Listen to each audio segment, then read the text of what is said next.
Charlie Rose has been accused of making unwanted sexual advances towards 8 women who either worked for him at the time or were potential employees in a blistering new expose published by The Washington Post. Among the claims being made by the women are that Rose would grope their breasts, buttocks and genitals without their consent, make lewd telephone calls, and walk around naked in their presence without warning. The women who have come forward with these claims about Rose, 75, were all between the ages of 21 and 37 at the time of the alleged misconduct and working for the legendary television host. 2 former employees said that the young female assistants and producers Rose would constantly surround himself with were known as Charlie's Angels. In a lengthy statement in response to the expose, Rose did not deny all of the allegations being made by the women but said that he did not believe all of his accusers were accurate in their description of his offenses. "It is essential that these women know I hear them and that I deeply apologize for my inappropriate behavior. I am greatly embarrassed," stated Rose.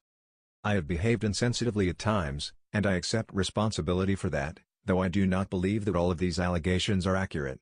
I always felt that I was pursuing shared feelings, even though I now realize I was mistaken." The backlash was swift for Rose, with PBS and Bloomberg announcing they would no longer air his eponymous talk show within an hour of the Post publishing their story on Monday and CBS suspending the host. CBS also ran a segment on the allegations just 3 minutes into the CBS Evening News broadcast on Monday. Following the publication of the Post article, 2 additional women came forward in an interview with the New York Times, and Business Insider published an interview with 3 more former interns. This brings the total number of accusers to 13.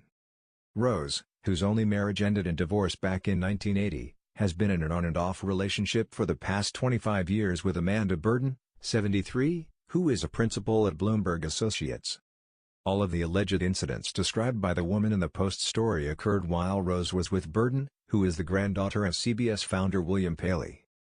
Rose has no children. 3 of the women who came forward agreed to use their names while the other 5 accusers who spoke on the record asked that their identities not be revealed for fear of possible repercussions. Kyle Godfrey Ryan was one of the 3 who agreed to let the Post use her name as she detailed her time working as Rose's assistant a decade ago in New York City. She claims that Rose walked around naked in front of her at least a dozen times while the 2 were working from his home. Godfrey Ryan also alleged that Rose would call her late at night or early in the morning to describe his fantasies of seeing her swim naked in his pool. She claimed that Rose said he wanted to watch as she disrobed by the pool at his Bellport estate and swam naked in the moonlight. Her own sex life was also a topic Rose wanted to know about, claims Godfrey Ryan, claiming he would call late at night or early in the morning, asking, "Who's next to you? What do you do? Is he touching you?"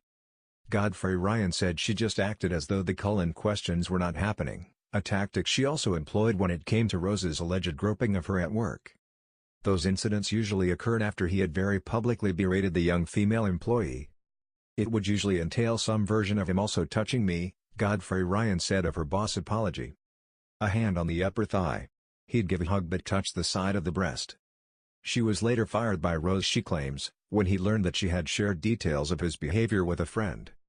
That move came shortly after Godfrey Ryan said she approached Rose's longtime producer Yvette Vega about the calls, who made her feel like she was being a dramatic little girl. "That's just Charlie being Charlie," was Vega's response, according to Godfrey Ryan. Godfrey Ryan had then hoped her friend could help by speaking to Rose, but that was not the case. "He took me out to lunch and told me how embarrassed he was, how he didn't treat me like that," she said of Rose's response to her sharing the allegations of sexual misconduct. "It was really about how I got it wrong, and, obviously, I couldn't work there anymore." She ultimately went back to school, saying her time on the show ruined journalism for her and that she still gets upset when she sees Rose on the air. Godfrey later shared the story on her Facebook page while writing about her decision to come forward. "I do not revisit this time in my life often and I found no need to take anyone down. I am also in a moment of incredible highs in my professional life and feel that I am fully living out my purpose. The last thing I want or need is to attach my name to a sexual assault story," wrote Godfrey. Then, late last week I was read excerpts of transcripts from the other women. Though many came before me, some women were attacked violently and repeatedly after the time I worked there. These stories helped me reframe my perspective. Godfrey continued, "I felt that by withholding my identity, I was delegitimizing the experiences of these other women. I couldn't be complicit in what silence meant for them, so I allowed my name to run with the story. It was around the time that Godfrey Ryan was working for Rose that Harvard graduate Megan Cray joined the team as a coordinator, working from 2005 to 2006 with Rose. She said she found herself at the receiving end of an unwanted sexual advance while riding with Rose in his Mini Cooper, claiming that the host put his hand on her thigh as he was driving through the city. Her boyfriend confirmed the story, saying Cray had told him at the time. "I don't think I said anything," said Cray. "I tensed up. I didn't move his hand off, but I pulled my legs to the other side of the car. I tried not to get in a car with him ever again. I think he was testing me out." Two former interns are among the accusers who spoke on the condition of anonymity. One, who worked for Rose in the early 90s, said she was summoned to work the desk at his New York home, where he would shower and use the bathroom with the door open. She claims that at one point he turned on the shower and immediately began calling her name. When she refused to respond, he suddenly appeared standing over her in the nude, wearing nothing but a towel, she claims. An intern working for Rose 10 years later claimed that he groped her breasts while also trying to get her to spend the night at his Bellport home on Long Island. She claims to have refused that offer multiple times. Her now husband backed up these allegations by stating he had been told about the incidents at the time when the two were dating. This conduct continued for so long, despite the staff numbering approximately 15 people ever since the show began in 1991, because of Rose's pull, said that in turn. "Everybody is terrified of him," she explained. "He creates this environment of constant fear.